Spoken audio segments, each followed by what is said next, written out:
Are who we thought they were. Playoffs? We'll talk about playoffs. We just talk about practice. We sitting here. I'm supposed to be the franchise player, and we're in here talking about practice.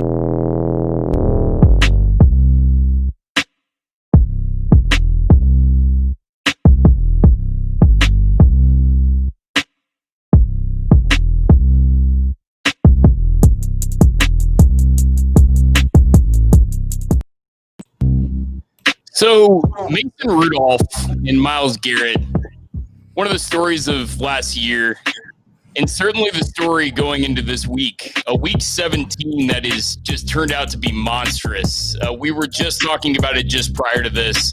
I cannot recall a week 17 that has so much to offer quite like this one. And of course, last year, Mason Rudolph without Big Ben, big whatever the fuck that was. I still don't even really know what happened. Nobody knows what happened. I don't think the players on field know what happened. The only two guys that know what happened are Mason Rudolph and Myles Garrett. And obviously they're going to stick to their stories. Well, these guys are going up against each other this week. So I got to ask you guys, because obviously Mason Rudolph is starting because Ben Roethlisberger won't be playing. Does any part of you wish that Ben Roethlisberger was playing, or are you happy that we're going to see the rematch between Rudolph and Garrett? I honestly wanted Ben to play. I wanted Pittsburgh to come out and make another statement, but I get it. You got to be healthy. Home field playoffs don't really mean as much now, but now that we've got Mason starting, I'm waiting for him to get up to the huddle and just say, "Let him through." Pull a little sunshine from I remember the Titans. That'd make my day. I haven't been excited about a matchup like this since Rocky 2, when it was Rocky versus Apollo Creed. I think this is going to be an absolute blast. I'm really looking forward to it. It makes total sense why they're benching him. If you look at the average age per starter, Steelers are one of the oldest teams in the league. I mean, you got veterans in Marquise Pouncey, Cam Hayward, Big Ben. You want to protect your stars like Derek Watt and Juju Smith-Schuster. So James Conner, who we all know is made of glass. So I think resting is completely the right play, and we wouldn't have mean gold if we didn't get Rudolph versus Garrett round 2. So obviously you guys are Steelers fans. What is your take on that Garrett Rudolph situation? For me, from an outsider perspective, not being a Steelers fan, I look at Mason Rudolph's face, and you shouldn't judge a book by its cover, but I fucking judge the hell out of that guy. I don't know why. Something about his face. I wrote an article about it. Very punchable. There's just something off-putting about that guy. I can see it happening, but what do you guys think about that? Well, first of all, do you guys even like Jason Garrett, or what are your thoughts on that guy? I imagine you hate him, considering he plays for the Browns. No, it's not really at that level for me yet. And truthfully, he's looking like the player that they're paying all that money to. I don't know. Honestly, Mason probably did it more than likely. Based on his disappointing performances. That's a guy I really liked. You can't hate Myles Garrett. He's a man of the year for Cleveland. So, but it's time for knock Cleveland out of the playoffs and ruin those lives again once more. That's what I'm saying. So that's the thing that I'm the most surprised about with the Steelers. They have a chance to knock the Browns out of the fucking playoffs with this, and they rest Big Ben. And I get it. Big Ben's really beat up. But I do think it's kind of an interesting move with that rivalry. I mean, it's almost like, who would you rather play? If you think you can beat the Browns in the playoffs, then certainly, you want them to go through, which I think might actually be their thought process. Out of all the teams that could potentially get in over the Browns, it seems like it makes sense to have the Browns be there. Well, I'm not sure who all they're resting yet, but we saw it last year. They're nothing without Ben. So I'm assuming most of the starters are going to play at least a half, and that defense is good enough to just play some ball control and let them take it over. They can win it on their own. Yeah, in most scenarios, if you go to any sort of playoff simulator, it's Steelers versus Browns as the 3 seed and the 6 seed are some of the most common possibilities. So the Browns are going to do everything in their power to win because they have to, right? This is a must-win situation for the Browns. If they don't win, they are out. Even with a Miami loss. So this is must-win territory. So yeah, I think Drew, you hit the nail on the head here that the Steelers are kind of playing with house money, being able to get rest and see everything Cleveland has on tape for a possible rematch the next week. So yeah, I think you're onto something there with the Steelers getting healthy and the Browns revealing all of their cards. Yeah. So that obviously that's an interesting game. It's significantly, less interesting than a lot of these games that are coming up. You have to assume the Browns are going to win that game. But man, from a Yinzer perspective, if Mike Tomlin can pull off a win with Mason Rudolph, I have to assume that's going to throw off a lot of your narratives. So I hope that doesn't happen for you guys. But it will be interesting. The Steelers do own the Browns. They did beat the Browns last year with Mason Rudolph. So it should be interesting. I mean, Yeah. if they can beat it with their backup quarterback and knock the Browns of the playoffs, which would have potentially been their first playoff entrance in I don't even know how many years. I think it's like 20 or something stupid like that. How fucking embarrassing would that be for the Browns? And we all know Baker can lay an egg, right? Like that is a completely real situation where Baker can just go, absolutely nuclear on himself and completely blow it. There would be nothing more Cleveland than that scenario happening. Right. Yeah, Sure. I mean, that's why we love Week 17, right? There's a lot more often than not. There's at least one like interdivision game that's deciding who's getting in and out. We got a handful of them this year, man. Well, before we go forward into Week 17, I do want to go back. There's a few games that we got to talk about from last week. And number one is this Bills-Patriots game, which was just an absolute ass-whooping last week. I've been down on Josh Allen. I've been down on the Bills all year. Their defense is kind of mediocre. But, man, Josh Allen, holy shit. This guy is playing out of his skull. I think potentially MVP range. Diggs in his first season with Buffalo breaks the reception record. I mean, get out of town. This team is firing on all cylinders. They have their quarterback. They have a great offense. Their defense leaves some things to be desired. But how far can this team go? And what do you think about the Allen MVP talk? For me, as the season's progressed, I think he's a clear-cut 2. And I think Mahomes actually dropped down to 3. He's had some really good games, but some very inconsistent performances down the stretch. The way that Rodgers has finished out this season, man, I think he's a head and shoulders above everybody. So he's just reminding everyone that's why you don't draft the quarterback before he gives you permission.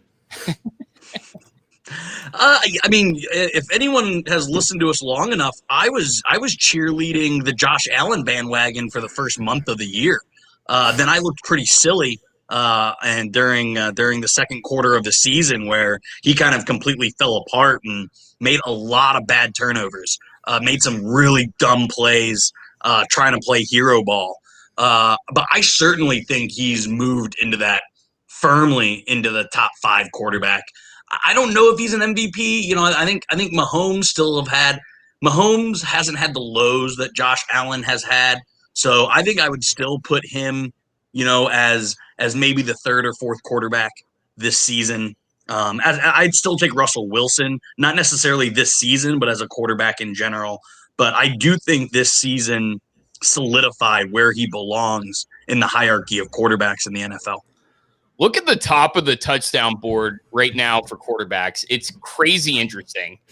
So obviously you got Josh Allen up there, but then besides him and Mahomes, you have Aaron Rodgers, Tom Brady, and Ben Roethlisberger. All these guys are 37 and above. We are truly seeing like this beautiful swan song from these 3 guys who we're seeing the end of their careers. I don't know about Big Ben. Aaron Rodgers, I think they'll play more than 1 year going forward, but all these guys, I mean, say what you want about Big Ben and his play on the field. The dude is he's having a great season statistically if you just look at his stats. Yeah, I mean, he's turning the ball over less. And I think those numbers can be inflated even more without the drops and some struggles offensively. He's never had to rely on the pass. with the exception of a few games each season. So the lack of turnovers has been, a saving grace for him, and I've enjoyed watching it because I've seen too many turnovers in the last 15 years.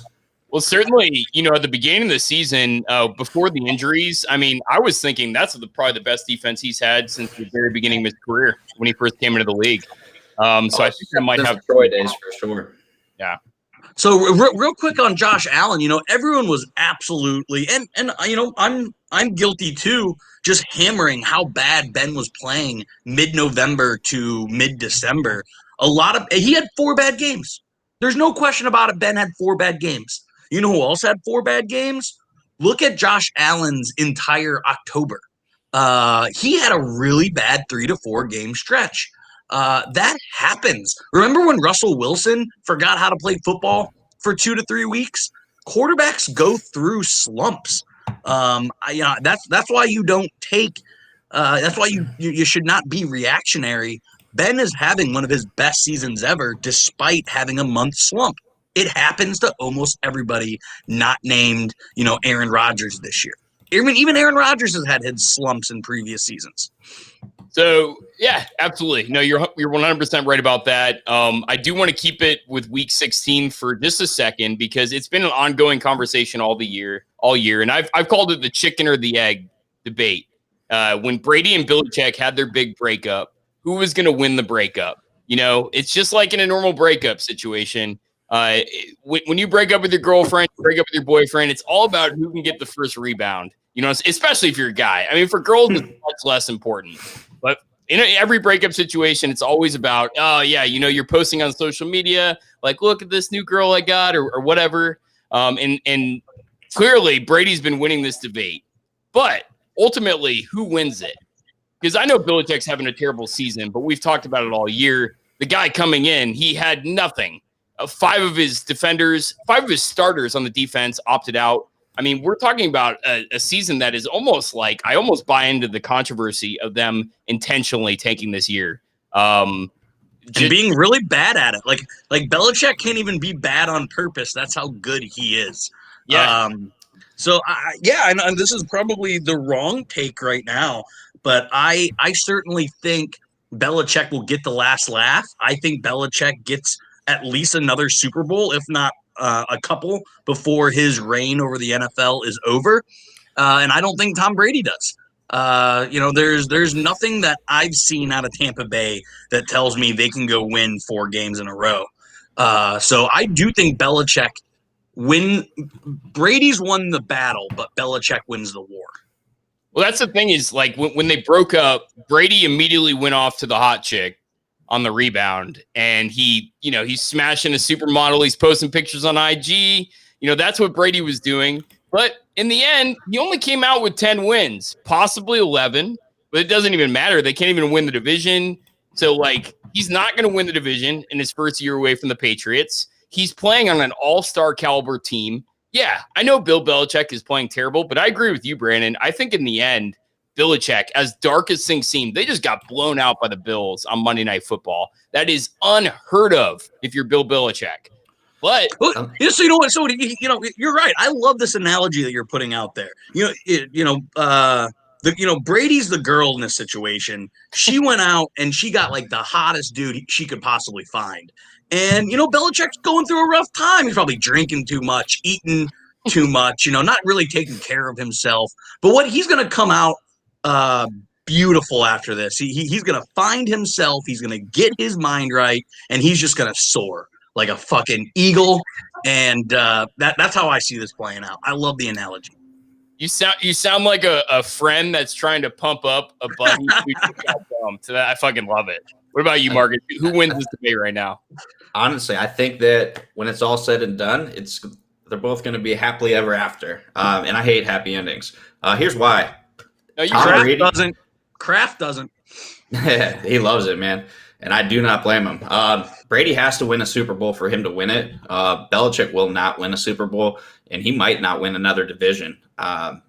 He's getting up there in age, and now the AFC East is good. And who knows what the Jets are going to do. But when you're talking about the caliber teams that Buffalo has and Miami is building, there might not be another division title in Bill Belichick's future. So I guess Brady wins it, but he can't truly win it unless they win a Super Bowl. And it's possible. I just don't see that happening either. Dude, do you really believe that? That shocks me. The things that they've done with Cam Newton and half of a defense this year are still impressive to me. 6 wins with this team, and this team is fucking terrible. Well, they're also going to be losing some more players next season, but it's just more of how good the AFC is. And I'm a big believer. I'm a big believer in Brian Flores, and Buffalo's doing some really good things. It's not a cakewalk to the division anymore. Which it's not. New England used to have a cakewalk to the AFC Championship almost every single year for a decade, right. And those days are long gone. Could they win it? Yeah, but I just don't think it's going to be happening before Brady's done. Belichick's done, man. He's 69, 84, something like that. His time's running down. So I'm gonna disagree with you there, Marcus. In that, I agree with you that he may not win another Super Bowl. I disagree with you that he's not going to win another division title. If his reign ends, it's because of Patrick Mahomes. It's not because of the Dolphins or the Bills. Well, it's just more or less the competition getting to that point. It's not a cakewalk. They're not getting the 1 seed and then having a cakewalk to the home AFC Championship in New England, and that played a huge factor in that historic run.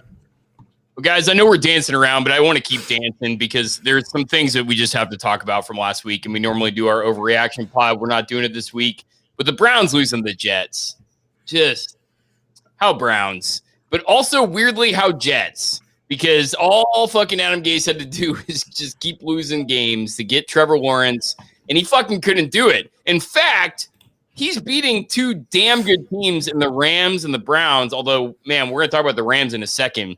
I don't know if the Rams are good anymore. Geez, just 2 weeks ago, I was saying that I thought the Rams were going to play the Packers in the NFC Championship. Now, I don't even know if they're making the playoffs. So, fucking crazy, weird season. It keeps flipping up and down, but that Browns loss to the Jets. Holy shit. What is going on? Were the Browns that bad or were the Jets that good? Yeah, maybe the Jets just got tired of losing. Everyone talks about tanking. You will never see true tanking. There's just too much pride, too much money, too much energy that goes into it, too much personal risk. It's fun to watch. I love watching Cleveland suck dick, Yeah, no, I mean, it's funny. What were we just talking about? Belichick is too good to be bad, and Gase is too bad to be bad, right? Like, he can't even successfully be bad. So he just, it shouldn't have been shocking. We should have all seen this coming. I do put this more on the Browns than the Jets. The Jets have come close multiple times. If you go and look at how many win-score games, I mean, yes, they've been blown out and they've been blown out bad, but they've shown flashes of being competitive, and so I put this squarely on the Browns being the Jekyll and Hyde team, Drew, that you and I have said all year. They play like their quarterback. They go as their quarterback. So, a lot of people were shocked by this. I wasn't. Browns are going to Brown. Another obvious, we blew it up a couple days ago from a meme perspective, but Dwayne Haskins is officially done in Washington. This situation keeps spiraling worse and worse out of control. The guy goes to a strip club in the middle of the pandemic. We talked about it last week, Marcus. And can this guy do any right? He's so bad on the field. He's even worse off the field. He gets cut. Now, is this a situation where we see a team gamble on this guy, or is he just done? It's tricky. I hated Haskins coming out of college. I don't know if you should take a flyer on him. I truthfully don't see any team possibly being that bad at quarterback to need that type of help, like an off the field lazy worker who sucks at quarterback. He could legit be done and be waiting for the XFL to blossom again, so he could be a backup there too. Yeah, I heard the Tampa Bay Vipers in their 2022 second inaugural season, they're looking for a quarterback. So maybe Haskins is our dude. Who knows? He'll love Mons. He will. He will. So I mean, yeah, with Haskins, it's a tragic story. I'm not sure if you guys saw what Booger McFarland, the best thing he's ever done was his message he just gave to current rookies and upcoming rookies that Haskins is a tragic tale that happens too much. It's all about immaturity and the refusal to grow up. It's a sad situation. I think Haskins probably gets some kind of training camp invite. But, I mean, right now he hasn't shown that he's going to put the time in the offseason to learn a playbook or get his mind right or get his body right. So, I think he probably ends up on a team for a couple of weeks, maybe even breaks a roster as a third quarterback. But he's done, and, sadly he's turned into an example of what not to do. No, he's one of my two favorite quarterback flops in recent years, although I think one of them will be potentially starting against the Seahawks. Josh Rosen, very similar guys. Obviously they had to be super talented coming out of high school to go where they were. I think Rosen was a top 3 quarterback coming out. And sometimes people just get a little lazy and they rely on their talent and they don't put in the work that really propels them to the next level. And it shows. It showed for both of them, and I'm glad they both flopped. Rosen's a good comparison. Rosen, to me, he's Aaron Rodgers without the true drive. He's got all the ego, none of the moxie to back it up. Yeah. I whiffed on Rosen. I thought he reminded me so much of Rodgers, just in kind of the chip on his shoulder. They're actually the face players, yeah, and in the face. They do kind of look like each other. But yeah, no, I think it's a great comparison. I like it. So moving on, guys. Let's talk about the NFC West because we have a really interesting situation coming up. We were talking about it last week. The NFL is just a fucking circus this year. It never is the same. It is constantly changing. Last week, we said after a Jets loss, the Rams were going to go roll Seattle. Well, Seattle fucking gave the Rams a business. Jared Goff breaks his thumb in the process. Is probably out for the year. Did you guys see him try to push it, put it back in? Yep. Oh, that gave me the heebie-jeebies, dude. That thumb was out. It was fully out. I've done it a few times. So Goff is done. The Cardinals just keep fucking losing. Now the Rams and the Cardinals, these two dumpster fires, are going to go head-to-head. I've already heard talks. What is it? It's Tuesday now, guys. And the Rams have still not picked up Blake Bortles. But they're talking about it. So Blake Bortles could possibly be in play for this game. What a fucking disaster. The guy that they would start is Wolford. I mean, I am so interested in this game. I can't wait to watch it. It's by far the game that I'm watching this week. With how bad the Cardinals have been, and this guy Wolford, who he really is a nobody. I was reading something today. In 2018, he was prepared to accept a role at a private equity firm, and the Jets randomly called him, and then all of a sudden he's a journeyman at practice squads and different for different NFL teams. He's one of the greatest quarterbacks in Wake Forest history, but this guy is a nobody. But if anybody can make something out of a nobody, it's McVay. What do you guys think about this game, and who's going to win it? The Cardinals are going to win, and here's why. How predictable is that, Drew? How predictable is that answer? I love my boys, man. I think they finished the first pick when they grabbed Kyler, so they're only 2 years removed from being the worst team in the NFL, and they're playing a pretty tough division. But do you have some Phoenix ties that you're not telling us about? What is the deal with your love of the Cardinals? I've never understood it. All right, so sophomore year in college, we used to play Madden. And so the four of us all picked a division, and I was the Cardinals because I love their uniforms. So I'm always going to root for them in the uniforms. Out of all the things I love about the Cardinals, their uniforms are dead last. Oh, I love the black on blacks, man. I can see Marcus secretly being friends with Kingsbury, and they just fucking rage. For sure. But by the way, Cooper Kupp just tested positive for COVID. So I think Cam Akers is still not playing. They'll have a couple backs. I think what's his face? The other running back from Memphis, I don't think he's going to be playing. The Rams are banged up, and this is why the Cardinals are going to slide into the playoffs. Then they're going to go to Seattle and beat Seattle, baby.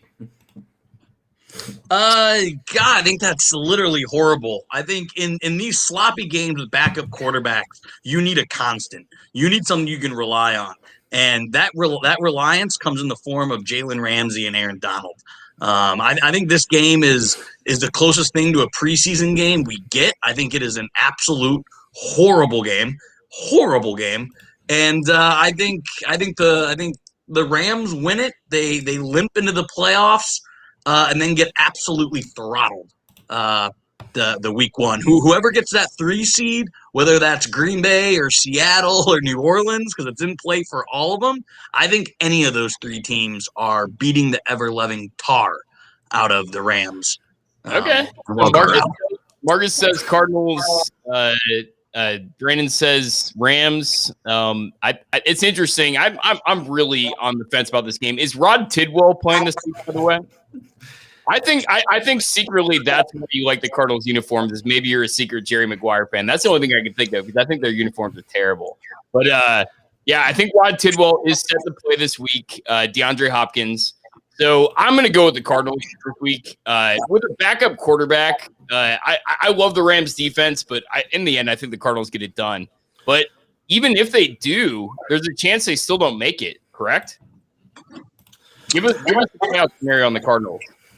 No, I think if the Cardinals win, they definitely get in. I think if Chicago wins, Arizona can get into the 7th seed. Right.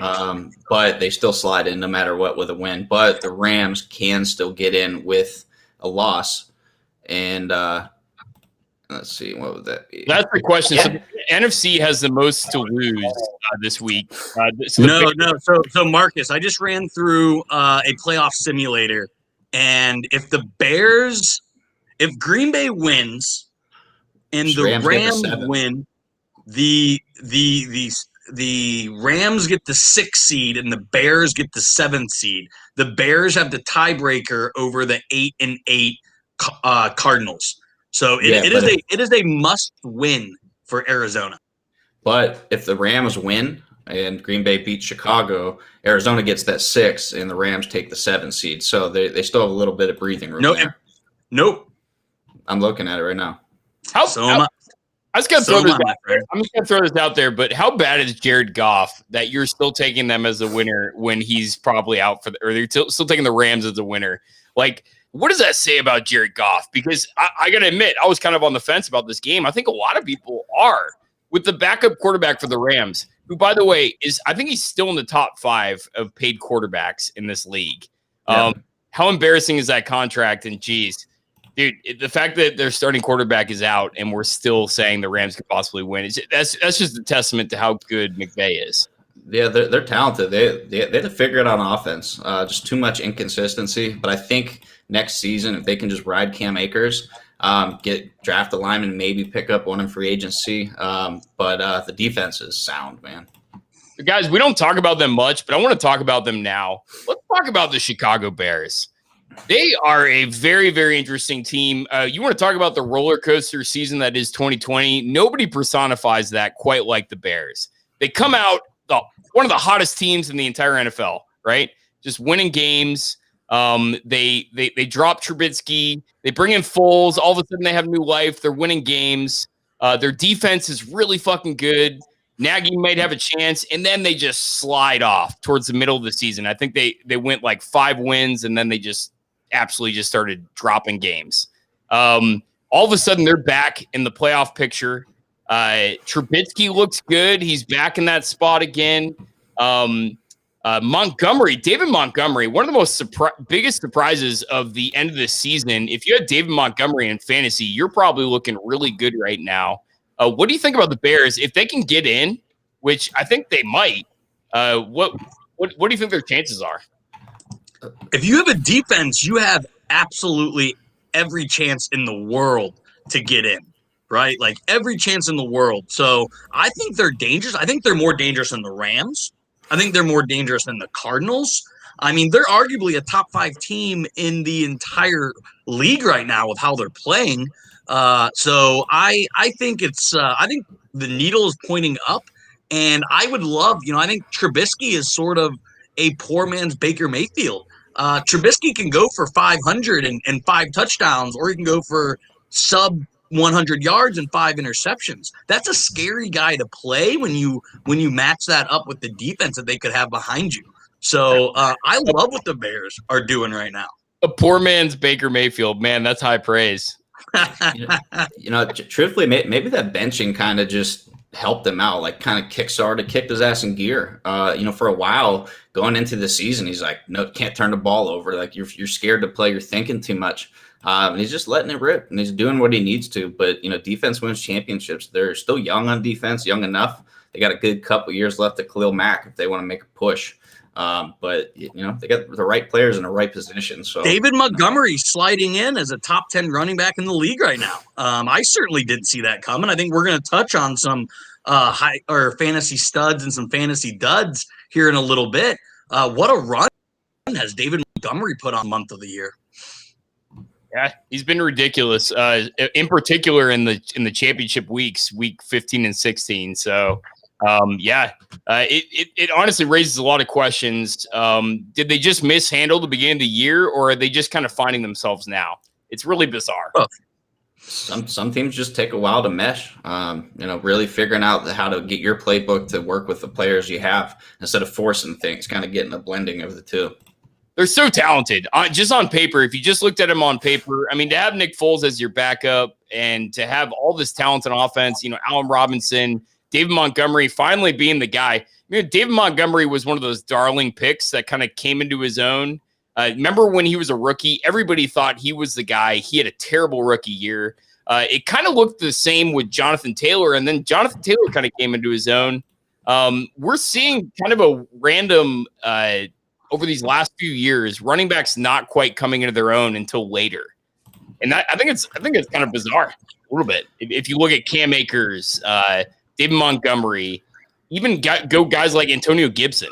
What makes it even weirder is you think the running backs would come in a little bit more matured and ready to go. You'd think it would take the quarterbacks an adjustment period. And you're seeing guys like Burrow and Herbert and, previous seasons, other quarterbacks stepping right in and going. It does look like there's a little bit of a rookie bump for running backs, which I can't really put a reason to why that is. Yeah, we're honestly probably all this is a moot point. The Packers are probably going to come out next week and just stomp the Bears like they always do, and this really doesn't even matter. With that scenario, the Rams and the Cardinals both get in, if I'm not mistaken. So 3 teams in the NFC East. What a division. We predicted at the beginning of the season that would kind of be the case. But let's talk about the NFC West. Let's talk about the NFC East though, because we have a monster game coming up. Cowboys, Giants, as terrible as all these fucking teams are, only one team is eliminated.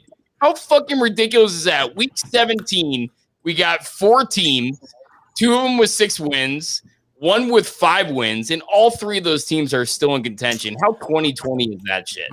The Cowboys can still make it. That's so bizarre. The Cowboys will make it. Not that it's a possibility. They will. It's crazy. Marcus has got to be banging his head against the fucking wall. It's going to come down to Alex Smith. Alex Smith is the only thing that can stop the Cowboys. They're going to beat the hell out of the Giants and get into the playoffs. It's insane. You got Tampa Bay going to end up going to Dallas for a playoff game.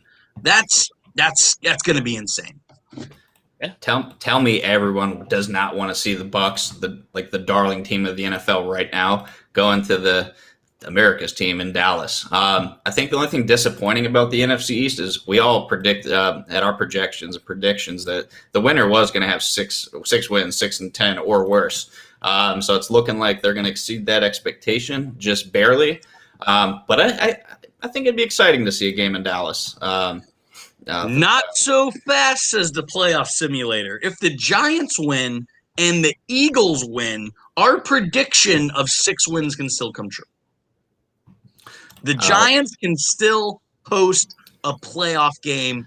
It's the scenario I want to see the best because the NFC East is a fucking joke. And then we're still right. Exactly.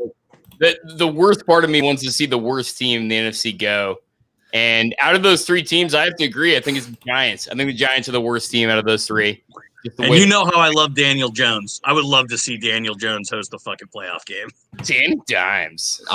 Truthfully, how great would it be to A, have Dallas win the division, and B, have them win a playoff game? All the talks about do you keep Dak or not, which you should not, are going to be lit, man. It's going to be insane. Let's shift it over to the AFC for a second because we have a very bizarre situation going on in the AFC playoffs. Which of you knows the best of this? Who wants to give us a rundown of what's going to take place in this week 17? I think the fun thing is a couple of those deciding games are starting at 1 o'clock. Obviously, Ben's not playing. But for me, the most interesting comes at the 4:25 slate, man. Houston's got Tennessee and the Colts. Colts have Jacksonville. I'm kind of confused now if Jacksonville plays now that they've locked in the one, maybe get a little tricky, try to eliminate the Colts. But they have beat the Colts early. 6 out of the past 9 games. 6 of the past 9. They've beat again, this is in Indy, but the Jacksonville has beat the Colts the last 3 times in Chicago and has actually split in Indy. So this is not a cakewalk for Colts fans, especially after imploding. You see a lot of teams after losing a heartbreaker like the Colts did come out and just lay an egg. So yeah, I think this is major upset vibes at Lucas Oil. I think J.J. Watt could have, sparked up the Texans, and truthfully, it'd be kind of cool to watch them pull up a nice upset win, and then you watch the Titans fall from the 4 seed all the way out of the playoffs. With pending a Colts win, or the Colts miss the playoffs with 11 wins, man, it's so exciting. There's so much going on this week, and it's the big domino. I think Marcus hit the nail on the head. The 425 games are definitely the most interesting, but it's really the Bills Dolphins game that's a linchpin. If the Bills win that game, it opens up all the scenarios. Miami could miss the playoffs. The Titans could not miss the playoffs, but they could drop all the way down to the 6th seed. That Bills Dolphins game is going to set up the entire AFC board. So that'll be the game to watch at 1 o'clock. But if all the favorites win, like we think they're going to, right? If Josh Allen and the Bills rest everybody, and you have the Dolphins win, you have the Colts win, you have the Ravens win, and you have the Browns win, that unfortunately does put the Colts out of the playoffs at 11-5. And mind you, 11-5 teams have missed the playoffs when there were 6 teams. This is 7 teams. So an absolutely just terrible, horrendous luck for the Colts to potentially miss the playoffs at 11-5, which again, though, it would make sense because I did say the Colts weren't making the playoffs this year. So it just tells you how stacked the AFC really is. I don't know if it's how stacked the AFC is or how bad some teams just are in the AFC. I mean, you look at some of the worst teams in the NFL, and they're all in the AFC. So I don't know if they're as stacked as you think they are, or if they're just some terrible teams at the bottom and just taking all the losses, kind of like you were in our fantasy league this year. It was delightful. Thank you, Saquon, and about 18 other guys. Oh man, but anyways, Adam Gase. See ya. We talked about it earlier, dude. You know what? You know you're going to be fired. What's the best thing you can do? Win some games. Dude, yep. maybe that's why you should fire your coach. If you are, in fact, trying to lose some games, maybe that's why you should fire your coach, because he had every reason to win. He's not going to benefit from Trevor Lawrence, so absolutely. He should have definitely gone for it. What do you guys think now? Do they grab Justin Fields? What do they do there? Honestly, if I'm the Jets, I'm trading back. I'm trying to work something with Miami, who's got a couple picks. I know the Jets have 2 picks, I believe, this year. Honestly, I'd trade back, get some depth, because one player, the team's just too bad and too thin to have one player really change your franchise immediately. Darnold's more than serviceable. Play out his rookie contract, deal with the cap, get a couple picks, pull in a couple studs. start building for the future, because one name is really not going to do it for him. So I think this is an interesting question on the Jets. What should they do? They should do exactly what Marcus said. They should absolutely keep Darnold, continue to build around him, collect assets. That's what they should do. Now, what are they going to do? They're going to probably blow this thing up. They're going to get rid of Gase. They're going to get rid of the coaching staff. They're going to get rid of Darnold. They're going to hit a reset, and they're going to think Justin Fields is going to bring them to the promised land. That's what they're going to do, but that's absolutely not what they should do. When have the Jets ever shown us that they're going to do what's in the best interest for the Jets? That's true. Yeah, the Jets are always going to do exactly the wrong thing. So whatever we think they're going to do, they're probably going to do the opposite. But man, with Haskins leaving, and I made a meme earlier this week, and you can't judge a player because he's on a team that has had a lot of busts, or can you? We're talking about one of the most storied bust teams in college football history. Think about how many busts have come from Ohio State over the last I'm not even talking about just the last 5 years, last 20 years. Every single one of them. From Troy Smith all the way to Haskins. I mean, Justin Fields, I love the guy. I really do. But can you trust him? Is this just a flash in the pan? Or can you trust him maybe because he came from Georgia? I'm so biased towards Justin Fields, man. You know me, I'm a big character guy. I love everything about him. I still think he's the best in the class. But man, yeah, I think the Ohio State mark should linger. But you know, he's played other places. It's not like he's a true Buckeye. Since 1980, they've had 20 different quarterbacks play in the NFL. The only one who's played more than 5 games and has a winning record is Pittsburgh Steeler Mike Tomczak. Since for 30 years, 20 NFL quarterbacks have played at Ohio State. Only one has a winning record. If that isn't a red flag, and I don't think that's an indictment on Ohio State. I actually think that's a compliment to Ohio State. That's showing that Ohio State collects that much talent and they have that much of a culture of winning that they can continue to produce with quarterbacks who are playing above their means. So that's certainly no indictment to Buckeye Nation. I would stay away from Justin Fields like he's the plague. I do think he's better than Cardale Jones and JT Barrett and Braxton Miller and Terrell Pryor. He's better than those guys, but there's just no equity in putting your franchise like the Jets to give him the reins. I think he would do well if he went late first round to a team that was a little bit more established, because I think that's where his skill set is. I think Justin Fields' ceiling is a middle of the road NFL starter, and he'll need a team around him, and that ain't the Jets. Yeah, I think Justin Fields is a victim of a very, very bizarre year. I mean, if you looked at him last year, he had all the fucking makings of a superstar in the making. He comes out flat this year. He played really bad in the IU game. He's just looked bad. His stock has plummeted. We talked about it last week. There's really no getting around it. But I want to Newman segue on this for a quick second and go into what does Justin Fields do after only playing a handful of games in the regular season, or whatever the fuck you want to call this year. What a bizarre season. We have a team playing in the playoff that only played, 6 games? Or 5? It's 5. 6. It's 5 regular season. Big Ten championship was 6. Yeah. So Justin Fields squares off against Trevor Lawrence, the potential number 1 and number 2 picks. First of all, what are you guys' picks for this game? And let me ask you this. Is Ohio State slightly advantaged for having played less games? Are they a little bit less beat up? You know what I'm saying? Like, are they coming in a little bit fresher to this game? Is there any advantage to playing less games here?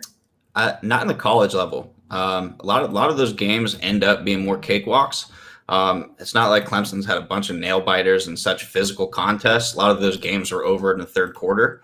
So I'm actually saying it's a disadvantage. You really don't get that time to work out the kinks of your offense and defense and kind of get everyone into a rhythm. But Clemson's still not that good, and Ohio State will win. And these playoff games are going to be huge for Justin Fields' draft stock. You know, he comes out firing, he's going high. If not, he's still going high. But you know, there's going to be talks of him staying because he'd be likely the number one pick in the following year. But there's just too much money to pass up. Yeah, how much of these bowl games worth? I mean, literally. I mean, you could put a dollar amount. These are so important for Justin Fields' entire future. Oh yeah, he's a gamer, man. So I'm really curious to see what he does. It's gonna be fun to watch because the Bama Notre Dame game won't be. Marcus, with next week is going to be a blast because we are on completely different wavelengths. I think Clemson beats the heck. I think Ohio State is extremely overrated.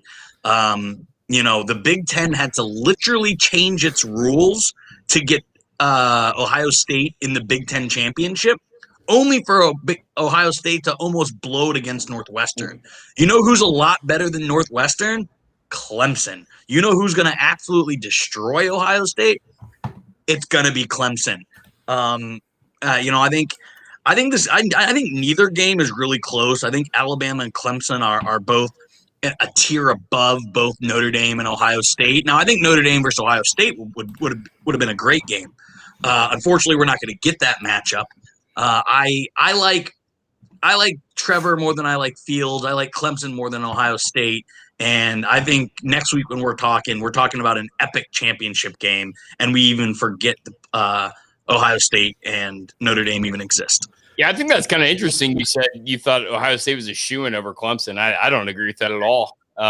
We're talking about a much more weathered team in Clemson. They've already played Notre Dame twice, right? They've already played way more contenders than Ohio State has. They've played more games. They have Trevor Lawrence, who's already been in this position. I think Clemson's going to roll them as well, personally. Yeah, I mean, no offense to my beloved Hoosiers or Pat Fitzgerald's Northwestern Wildcats, but they don't compare to Notre Dame, you know? And Clemson almost beat Notre Dame with a backup quarterback. You know, I don't, he was a freshman, 5-star. I don't care all of that. Ohio State's just not very good, and the Big Ten needed to change their rules to get them on a national stage. So I think Ohio State are frauds. Thank God Clemson's not playing Boston College again. I don't know if they could sneak one out twice in a season. See, but that's just I think that's more of a victim of just the weird season. But yeah, I mean, you're talking about Boston College, IU. I mean, it's a bizarre season for college athletics. The rules that they already have in place during a normal season are crazy in itself. Like, you only get a certain amount of hours with players. With the COVID thing thrown in there, it's so much crazier. It's tough. Me, I don't care who wins this year. I think this is a fucking BS year. Yeah, if you want to talk about asterisk seasons, I mean, we talked about NHL, NBA being, about asterisk seasons. If there's any asterisks, I don't think any of them are. I've been on the stance that winning a championship this year is harder than literally any other year in all levels of sports, and I'm going to stay on that. But if we wanted to propel this asterisk season conversation, it's this college football season, if anything, just because there just isn't an even playing field with the amount of games and the competition and players sitting out. So who wins the Heisman this year after all this fucking craziness? Who wins it?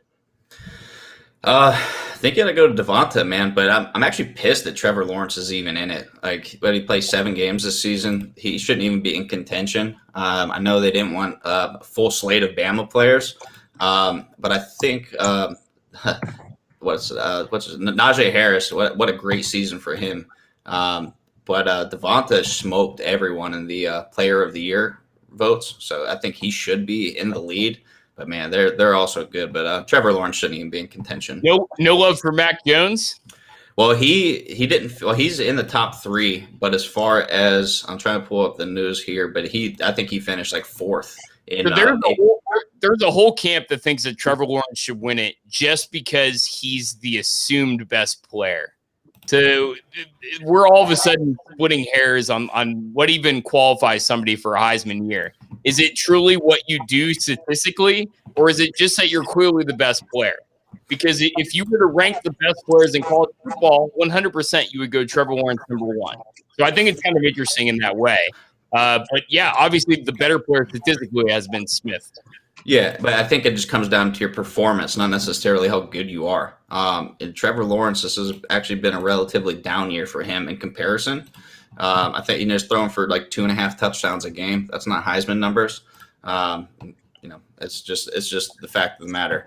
I think Najee Harris ran for 130 yards a game, 25 touchdowns in a short season. Sign me up for him. But yeah.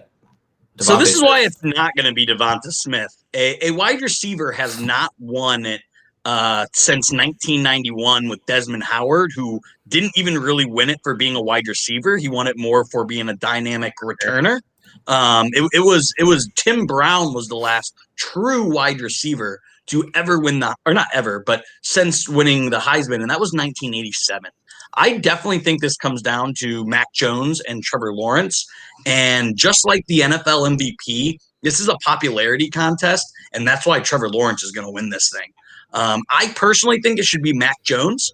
I think he's been the most consistent at the most important position, but those Goldilocks are going to win him a Heisman. Yeah, he's so marketable. It is such a political contest with the Heisman. Yeah, dude, what a weird year. It's such an asterisk season. Whoever wins it, who gives a shit? Yeah. Who gives a shit? It's bizarre. I think we're going to see the same with college basketball. Hate to say it. Yeah, Kentucky's 1-6. Duke is unranked for like the first time in forever. Michigan State just got blown out by 30 for the first time since like the early 90s. Basketball's weird. Basketball's super weird this year. Yep. Do you want to get into fantasy a little bit? Because I think fantasy seasons, all legit fantasy leagues have already finished. So do we want to get into some studs and duds with fantasy this year? Yeah, well, let's just talk about next year. So assuming we have no idea who's coming out of the NFL draft, who's the number one overall pick right now? Man, it depends. If you're just in a regular non-PPR, it's got to be Derrick Henry. I think we're not even going to talk non-PPR. I think it's got to be Kamara. His offense is going to stay consistent. I believe in the Saints system a little bit more than the Titans system, and I think the defenses are worse in the NFC South. So I'm going to roll with Kamara as the number one overall back going into the 2021 year. I think your top three just has to be the exact same that it likely was this season, and hope your guy doesn't get hurt. Kamara and McCaffrey, 1A, 1-2, 1B. And I think Barkley drops down to 3. Over Derrick Henry. You're taking Barkley over Henry. Yeah. Oh, yeah. In PPR format, I think you have to. Derrick Henry's been on ungodly paces, and you can't anticipate him without catching the ball to continue to score that many points for that stretch. It's fun to watch, but if it's me picking, which it likely could be, those are my top 3 candidates. Man, I just think he drops because there's been no proof that he can stay. He's still, he isn't falling out past middle round, but I think he's firmly in that, he's in that tier 2 running back that goes anywhere from 5 to 9 now is where I think Barkley's at. You want to know who else was really useless in a PPR format? Adrian fucking Peterson. Honestly, if you want to talk just productivity, Derrick Henry is every bit the guy that Adrian Peterson was in his prime. It's crazy to say, but it's true. Who you got at number one? Derrick Henry. You got to take Henry. His touchdown share is unmatched. I mean, this guy. There's certain teams. The Browns get cute at the end zone or the red zone. The fucking Packers get cute. Even sometimes the fucking Saints will get cute when they're playing with Hill. And that's the thing about the Saints. If you're talking Kamara at number 1, who's their quarterback next year? Who is their quarterback next year? That's a huge question mark. If it's Taysom Hill, fuck Kamara. Dude, if it's Taysom Hill ruined Kamara. Dude, Ruin that's the thing. If it's Taysom Hill as a quarterback for the Saints next year, Kamara is done. It's not going to be Taysom Hill. But who is it? Is it Jameis Winston? Breeze is done, dude. Look at old man Breeze. He is so done next year. So that's the biggest question mark. That's something that's really going to have to wait until the offseason, until we see what develops. Taysom Hill is the only quarterback that is really under contract next year. So you have to assume it's him. So based on what we know right now, I would say definitively Derrick Henry is number one. Well, then I'll ride Darius Sanders. Dude, I see that's the thing. So Christian McCaffrey. Do you like having him for 12 games? Because that's all you're going to get him for. Well, let's talk about Christian McCaffrey. He is finally showing the durability issues that I've been talking about for a very long time. And they're concerning things, ankles, shoulders, things that break down on smaller guys. It's one of those things I hate to say I told you so, but I told you so. Darius Sanders is breakable. Yeah, it's one bad season, man, is what it is. It's not like Derrick Henry's put. I mean, obviously he's sturdy boy, but Very sturdy.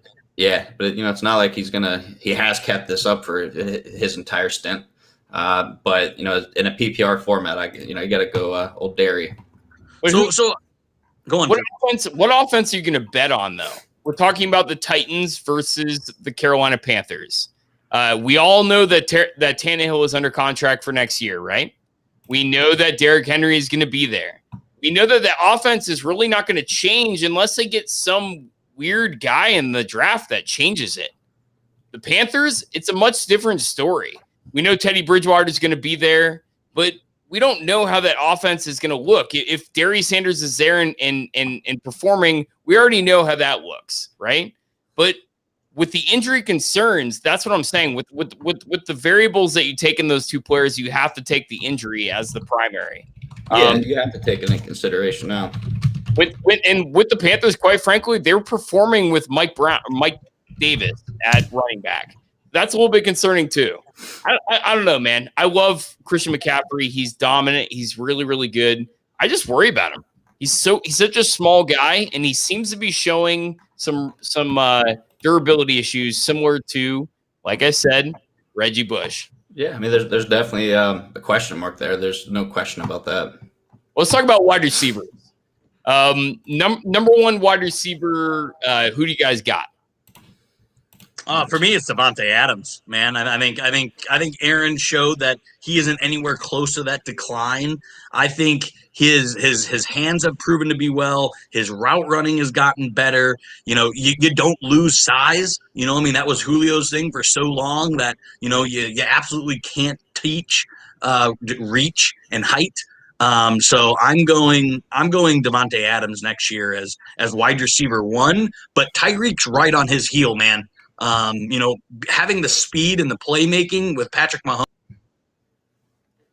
Oh, and there goes Brandon. It's definitely Davante. He's fed like no other, especially in the red zone. But when you start talking about Julio, there's some rumblings about him getting traded after the season.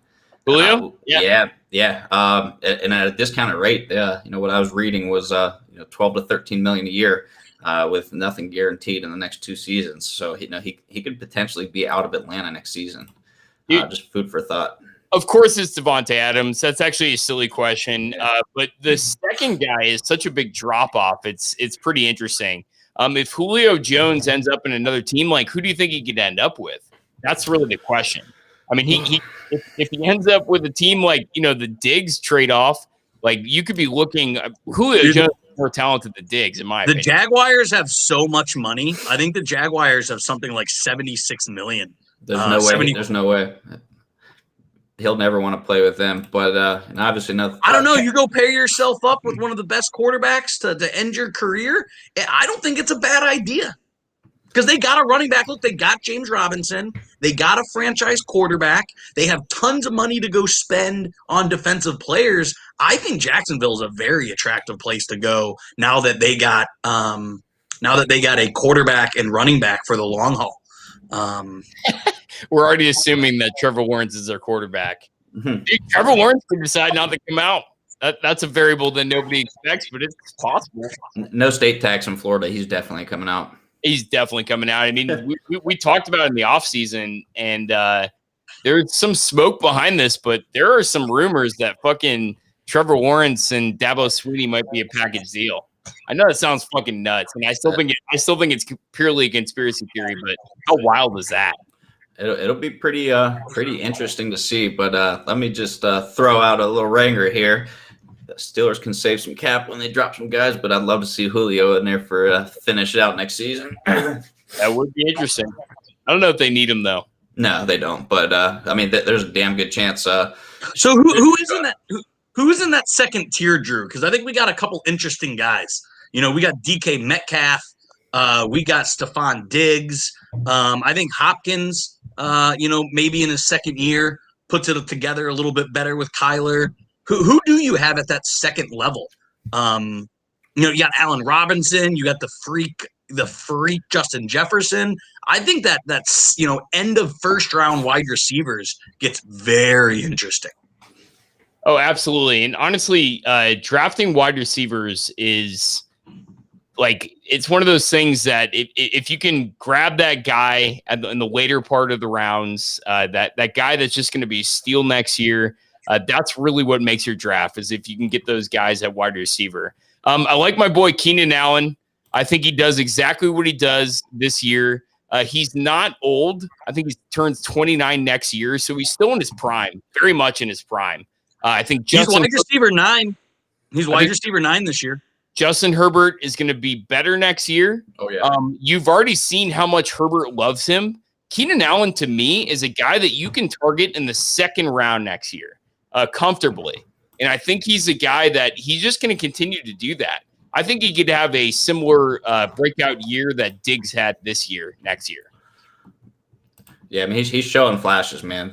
It's going to be interesting to see. The Chargers are one of my favorite teams next season as well.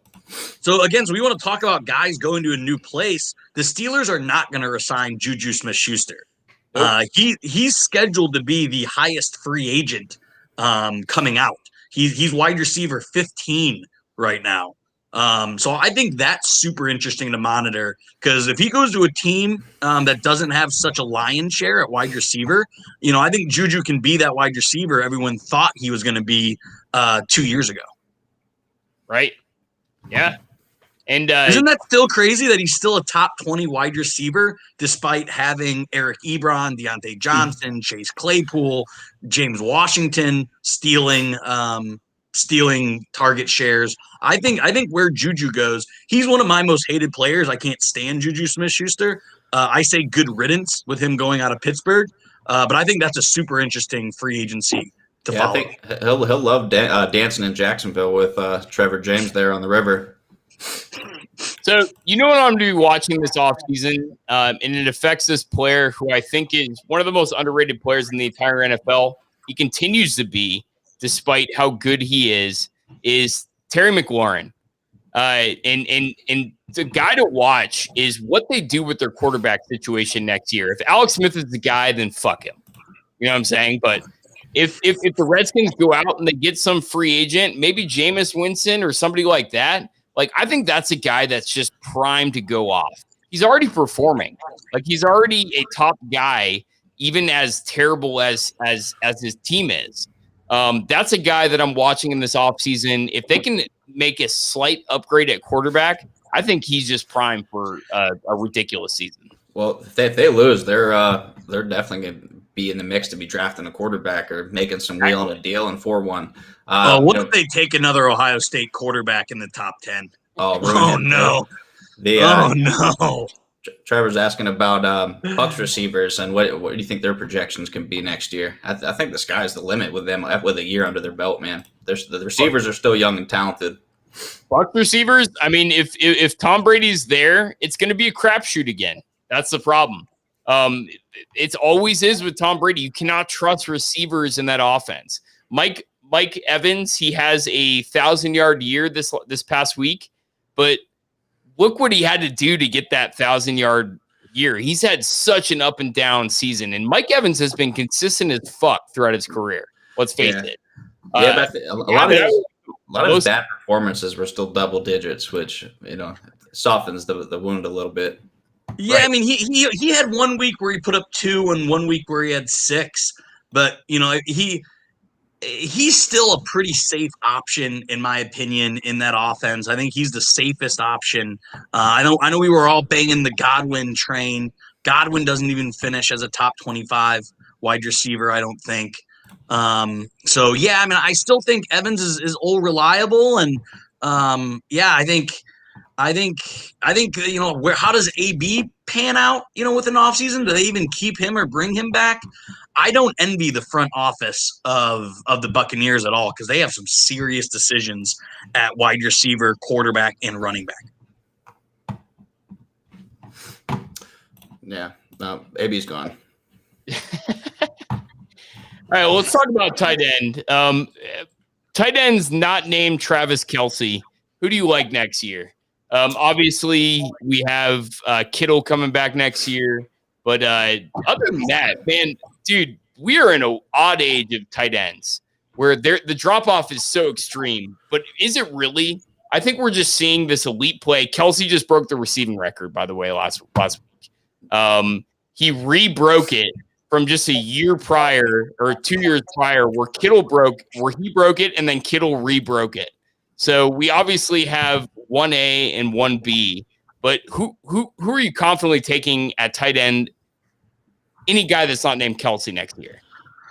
I mean, Waller's the cop-out answer. That's a tough right now because I love two guys. I love TJ Hawkinson in Detroit, and I love Logan Thomas. Logan Thomas has scored double-digit points in 6 out of the last 7, and he's just starting to get a feel for the NFL tight end position. You hear it every broadcast, former quarterback, high IQ. So I like both of those guys' trajectory. We just don't know who their quarterbacks are going to be.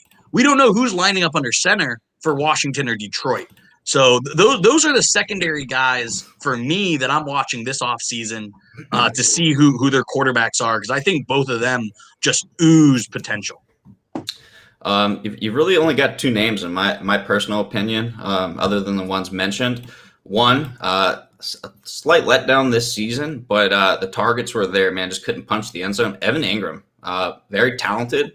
He's got some time, but pending if he stays in Philadelphia and this is based on Jalen Hurts' possible projections, man, Zach Ertz could have a monster year with Jalen Hurts at the helm. Trevor James is on absolute fire, and he's sort of reading my mind here. Hunter Henry has been disappointing. He's had a disappointing NFL career so far, considering his expectations. But you got to like any skill position for the Chargers right now. So, if you're looking for an absolute boom guy, I think Hunter Henry can be a wide receiver too. That's his potential. Right now, he's not even a top 10 tight end. So you obviously see he has a very low floor, but his ceiling is incredibly high. Well, Hunter Henry is likely gone next year. He's actually in a contract year, so he is likely gone next year. So Chargers could very likely go out and get another tight end. If they do, I like anybody on the Chargers. Anybody. Yep. Literally, whoever the next guy is to Allen, I like anybody in the Chargers. That is going to be a pass-first offense for as long as Allen is there. It's going to be a lot like the Chiefs, to be honest, the way that they run that offense, 100%. But TJ Hawkinson is the guy that I'm targeting so hard next year. He was a stud coming out of college. That guy's not going away. He's going to continue to get better and better and better. I love TJ Hawkinson next year. I think next year you have to go Travis Kelce number 1, Kittle immediately number 2, and then I think it's going to be a little bit of a question mark. Obviously, I love Waller. And he's a ridiculously talented player, but I think Hawkinson could be possibly that third guy next year. Yeah, so yeah, I mean, if you in the red zone, that's about it. So if you look at overall rank, you have Hawkinson 82, Tanyan 85, Logan Thomas 89, Mark Andrews 92. That's 4 tight ends really lumped in together. I think that's something to monitor for your fantasy season. There's going to be a run on tight ends. Make sure you don't miss out on one of those run on tight ends because all 4 are top 100 guys. All 5 are top 100 guys. Sure. Yep. And there's some other guys that I like that could definitely break out next year. Gesicki from the Miami, I really like. I think he's a super talent, to be honest. I think he's really talented. I think he's kind of suffering from bad quarterback play this year. But Marcus, we always talk about it. I love Flores. I think Miami is just on the up and up. So I really like him next year. He's just this big old beast. I don't remember ever seeing this much tight end or this much talent at tight end. This is kind of a tight end renaissance. Normally you'd have half a dozen tight ends and then everyone else was replaceable. I mean, there's a solid 12 to 14 guys that you could legitimately name as guys that could do damage. Well, there's a pretty big drop off when you go from Kelsey to Waller. Even that's a huge drop off. From Waller to the next guy is just a massive drop off. So, but I do agree with you. I think we're going to see like a blooming of a lot of these young talents. What about Tanyan from the Packers? I mean, Indiana State. He's young. He's talented. Aaron Rodgers is still going to be that guy next year. He's not here. The problem with Aaron Rodgers is he has never really liked to throw to tight ends, but Tanyan, he fucking loves. So I think it's going to be interesting. We have not seen him like a tight end like this since Jermichael Finley. Old Jermichael. I was thinking about Mark Chmura, but that was even before then. Yeah, dude. I think we're seeing the beginnings of a stud in Tanyan. I really do. I think he's got an ungodly run. It was at 5 or 6 straight games with a touchdown. For sure. But guys, we've pretty much covered every position. Let's go ahead and talk quarterback. It's a controversial position. You want to wait on quarterback, but there's some guys that you don't want to wait on. One of those guys, just forget about Patrick Mahomes, but Josh Allen. I mean, where could we see Josh Allen go next year in the fantasy draft? In the 4-5 range, sure. 5th round, definitely. A stud, so balanced, man, and he's getting better and better. Where does he go? Like, who are you taking him over? You taking him over Rodgers? No, I don't think you can because Rodgers he still has it. I think if other than Mahomes and Rodgers, I think there's a legitimate play there between him and Russ. And in all very seriousness, and I actually put him above Russ as quarterback 3. So I was just talking about a plethora of tight end talent. We have a lot of aging quarterbacks. Aging or aging? Aging, AGING. I don't think any Asians are lining up under center, and I don't think that's going to be happening anytime soon. But as far as quarterback talent, I mean, you have about 5 to 8 guys, and then after that, they're all sort of just the same. So I think it's one of there where if you have a guy, go and grab him in rounds 4 through 7. If not, wait until the double-digit rounds.